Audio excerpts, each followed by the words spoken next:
في رحبه تحلو الحياة شوقا إلى المولى أتيت أسلمت روحي للإله بالقرآن اهتديت في رحبه تحلو الحياة شوقا إلى المولى أتيت أسلمت روحي للإله.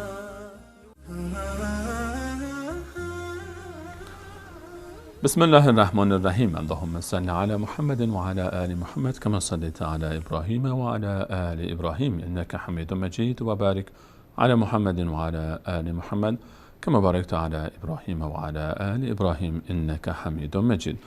عرض سلام دارم و ادب و احترام خدمت همه شما عزیزان و سروران دوستداران کلام الله منان. بسیار خوشحالیم از اینکه بار دیگر در برنامه آموزش روحانی قرآن کریم در خدمت شما عزیزان هستیم با درسی جدید از آنچه که به ما کمک خواهد کرد در تعلیم روحانی قرآن کریم. در برنامه‌های گذشته به همراه شما عزیزان به دو حرکت مهم از حرکت‌هایی که در کلام الله مجید بسیار مشاهده میشه بر روی حروف الفبای عربی اشاره کردیم. حرکت فتحه و حرکت کسره، و در این برنامه انشاءالله به حرکت مهم دیگری به نام ضمه اشاره خواهیم کرد. این حرکات به نام حرکات کوتاه معروفن: حرکت فتحه، حرکت کسره و حرکت ضمه که درس برنامه امروز ماست. خالی از فایده نخواهد بود اگر اشاره گذرا داشته باشیم به حرکت فتحه و کسره و بعد با تفصیل بیشتر به حرکت ضمه بپردازیم. حرکت فتحه رو در برنامه‌های گذشته خدمت شما عزیزان معرفی کردیم. اگر این خط رو ما یک حرف فرض بکنیم، همچین حرکتی بر روی حرف وقتی قرار میگیره ما به این حرکت میگیم فتحه یا زبر یا زبر به تعبیرهای مختلفی که در فارسی استفاده میشه، و به این خاطر به این حرکت فتحه گفته میشه وقتی که بر روی حروف قرار میگیره در هنگام تلفظشون دهان باز میشه. به این شکل بر روی حروف الفبا قرار میگیره. بر روی هر حرفی که این حرکت قرار بگیره آن حرف با صدای ا خوانده خواهد شد، به مانند ا، ب، ت، ث، ج، ح، خ، د، ذ، ر، ز، س، ش، ص، ض، ط، ض، ع، غ، ف، ق، ک، ل، م، ن، و، ه، ی. این حرکت فتحه بود که خدمت شما عزیزان در برنامه‌های گذشته بهش اشاره کردیم و با تفصیل درباره‌اش سخن گفتیم. همچنین حرکت دیگری رو که ما در برنامه‌های گذشته بهش اشاره کردیم حرکتی بود به نام حرکت کسره که شکل نوشتنش مثل فتحه است، اما تفاوتش اینه که در زیر حرف قرار میگیره. حرکت کسره یا زیر، در فارسی بهش میگیم زیر، در عربی بهش گفته میشه کسره. کسر یعنی شکستن، شکسته شدن. این خاطر بهش کسره گفته میشه که گویی که شکسته و زیر حرف افتاده. این اگر خط یک حرف باشه بعد زیر حرف قرار میگیره.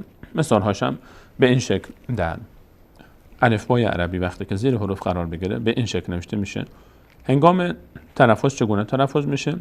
هر وقت زیر یک حرفی این حرکت رو مشاهده کردید شما، صدای ا میگیره آن حرف، صدای ا میدیم بهش: ا، ب، ت، ث، ج، ه، خ، د، ذ، ر، ز، س، ش، ص، ض، ط، ض، ع، غ، ف، ق، ک، ل، م، ن، و، ه، ی. این حرکت کسره بود که به همراه شما عزیزان در برنامه گذشته بهش اشاره کردیم و همراه حرکت فتحه و حرکت ضمه که درس امروز ماست. اینها به اسم حرکات کوتاه معروفن، یعنی در هنگام تلفظ اینها زیاد ما این حرکت رو کش نمیدیم، نمیگیم ا یا نمیگیم آ، ای رو میگیم ا، نمیگیم ای. و حرکت ضمه هم که درس امروز ماست سومین حرکت کوتاه است. حرکت ضمه رو هم عزیزان زیاد مشاهده میکنن در کلام الله مجید. روی بسیاری از حروف قرآنی ما این حرکت رو مشاهده میکنیم. شکلش این گونه است: حرکت ضمه یا پیش هم بهش گفته میشه. به این حرکت ضمه گفته میشه یا پیش. اصلا خود ضمه یعنی پیش آمدن، جمع شدن. پیش به این خاطر در فارسی ما بهش پیش میگیم چون در هنگام تلفظ این حرکت یک واو، مثل یک واو کوتاه، یک واو کوچک که بر روی حرف نوشته میشه. این خط پایین رو اگر یک حرف فرض بکنیم، حرکت ضمه مثل یک واو کوچکی است که بر روی آن نوشته میشه. در هنگام تلفظ این حرف لبها پیش میاد، یعنی جمع میشه. ضم یعنی جمع شدن. در کلمات فارسی هم ما استفاده میکنیم، مثلا انضمام یعنی جمع شدن.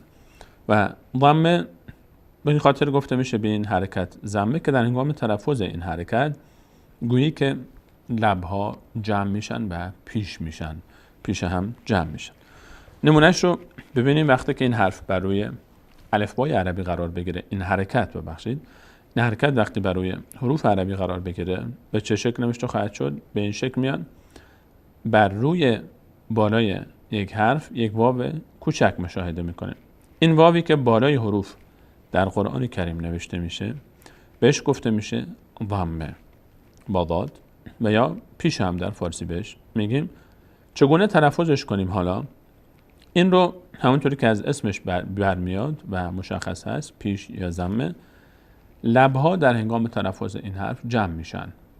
اینطور میشه او، بو، تو، سو.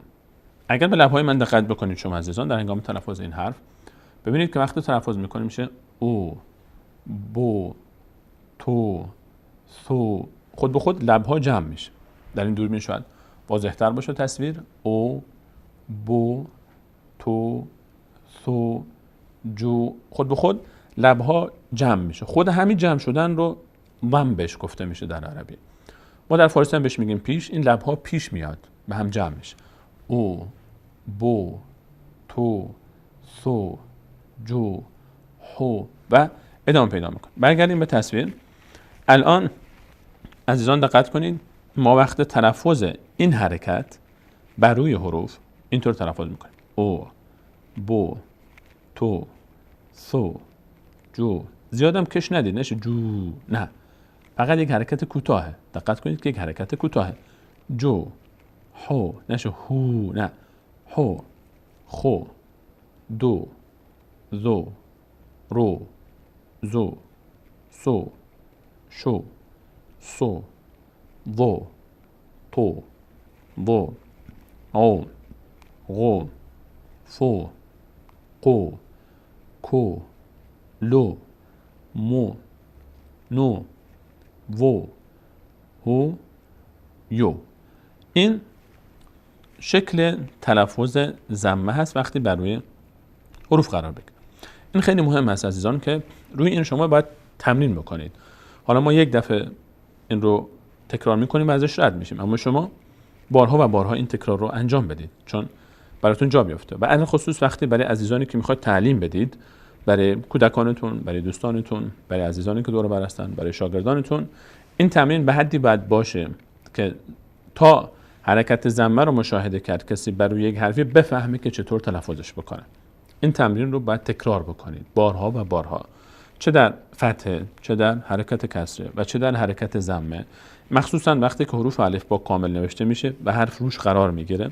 او، بو، تو، سو. اینها رو باید هی تکرار بکنید تا کاملا جا بیفته براتون که این حرف با ضمه چطور خونده میشه. همینطور برای کسره ا، ب، ت، ث، ج، ه که این حرف وقتی کسره داره چطور خونده میشه.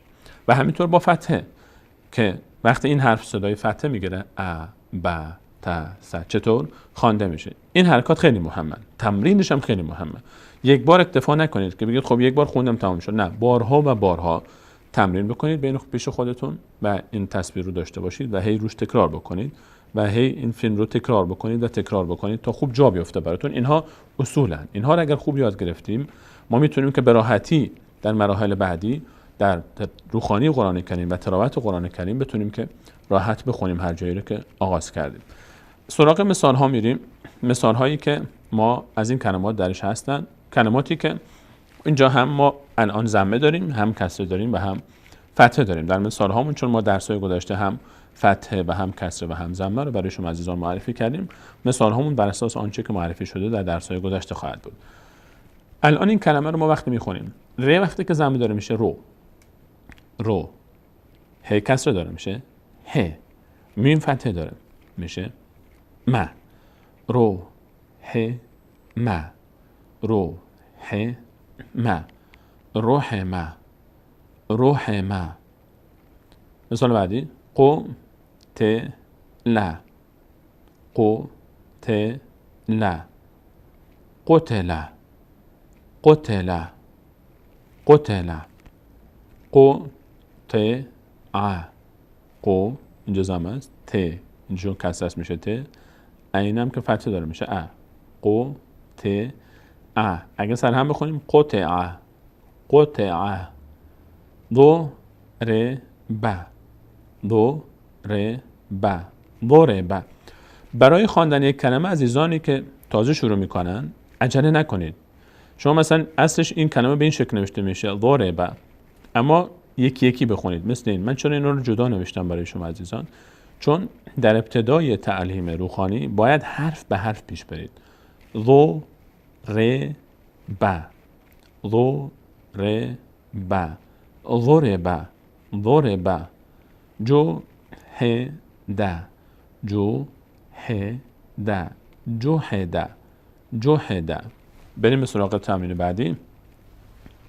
ب او د، ب او د، بعد، بعد، ح سو نه، ح سو نه، ه فتحه داره میشه ح، سینم میشه او، سو چون ضمه داره، نون فتحه داره میشه نه، ح سو نه، حسونه، حسونه، کاف فتحه ک، به ضمه بو، ر با فتحه، ر با فتحه ر، ک بو ر، ک بو ر، کبوره، کبوره، ق رو ب، قاف با فتحه ق، ر با ضمه رو، ب با فتحه ب، قروبه، قروبه.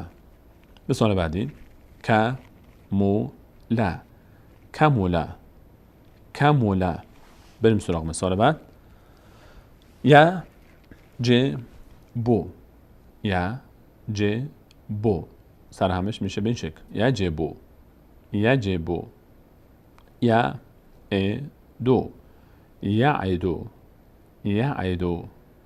نیازی نیست عزیزان با همون از ابتدا انتظار داشته باشید که سریع خوانده بشه، نه، نیازی نیست که حتما یه پشت سر هم یا عیدو هر سه تا رو با هم بخوانید، نه، یکی یکی، یا ا دو، یا عیدو، یا ل دو، یل دو، یل دو، یا ر ثو، یرثو، یرثو، یا ف دو، یفدو، یفدو، یفدو. بریم سراغ مثال بعد.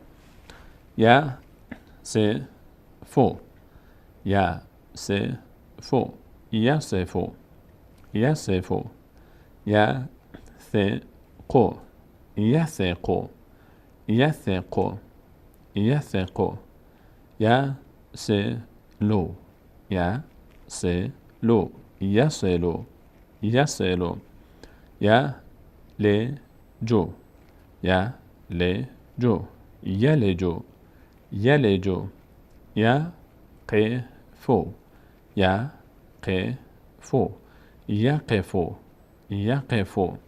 بریم به سراغ مثال بعد. در این جدول ما باز هم کلماتی داریم که ترکیبی است. حرکت های فتحه، کسره و ضمه در اون مشاهده میشه.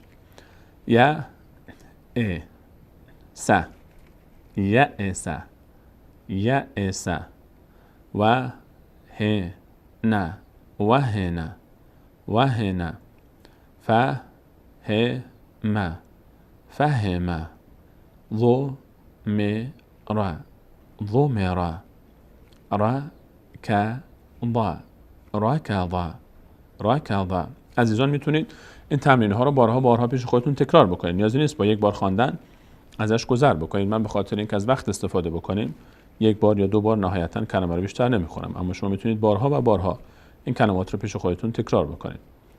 هو سه ده، حسد، هو سه ده، حسد، صلوح، صلوح، صلوح، صلوح، وخيمة، وخيمة، وخيمة، وخيمة، تهمة، تهمة، صغورة، صغورة، صغورة، فضح، فضح، فضح، كتب، كتب، كتب، نصر، نصر، شفع، شفع، شفع، سخط، سخط، سخط.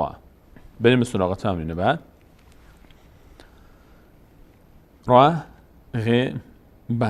رغب، رغب، ظلم، ظلم، ظلم، يثب، يثب، يثب، فقه، فقه، فقه، لعن، لعن، لعن. خط بعد تعب،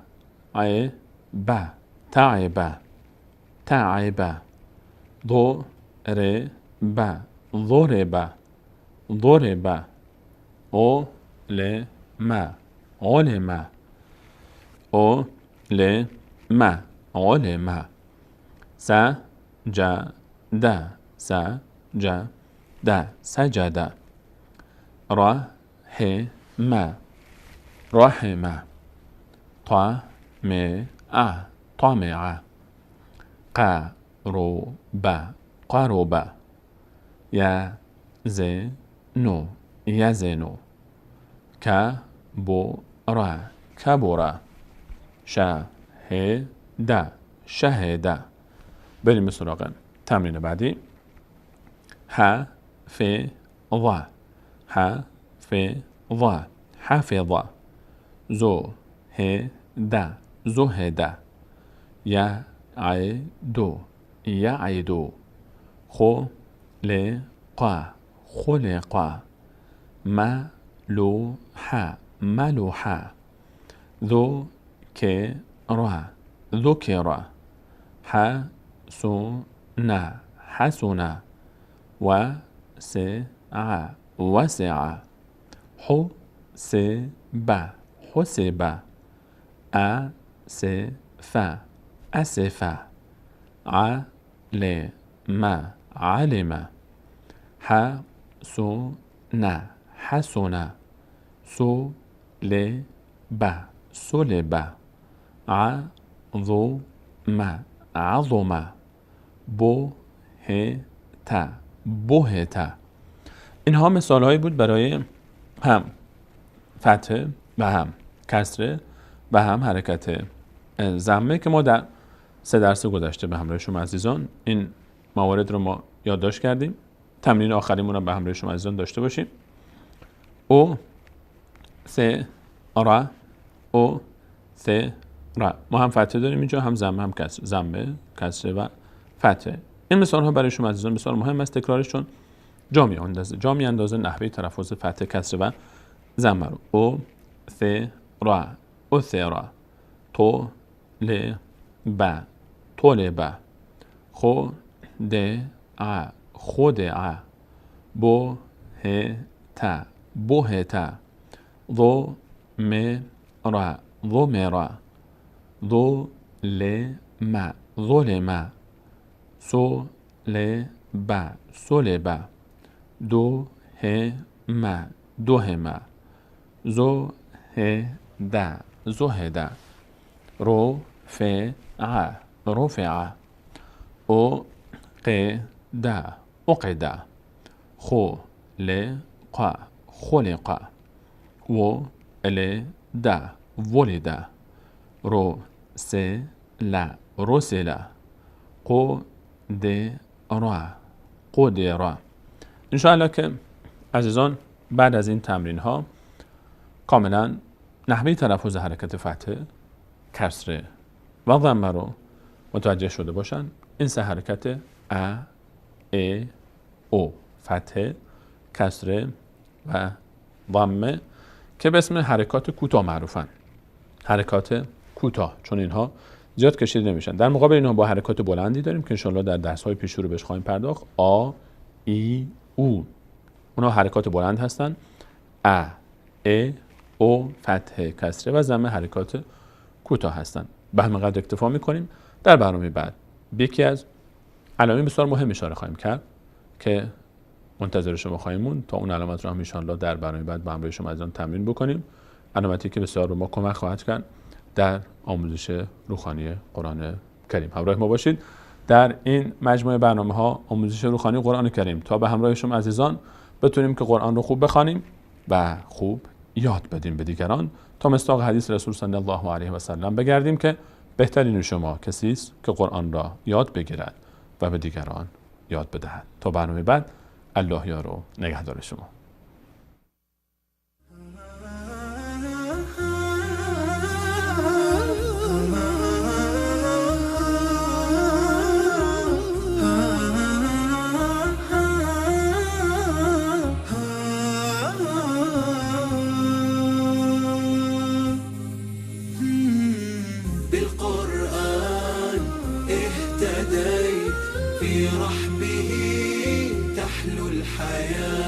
شوقا إلى المولى أتيت أسلمت روحي للإله بالقرآن اهتديت في رحبه تحلو الحياة شوقا إلى المولى أتيت أسلمت روحي للإله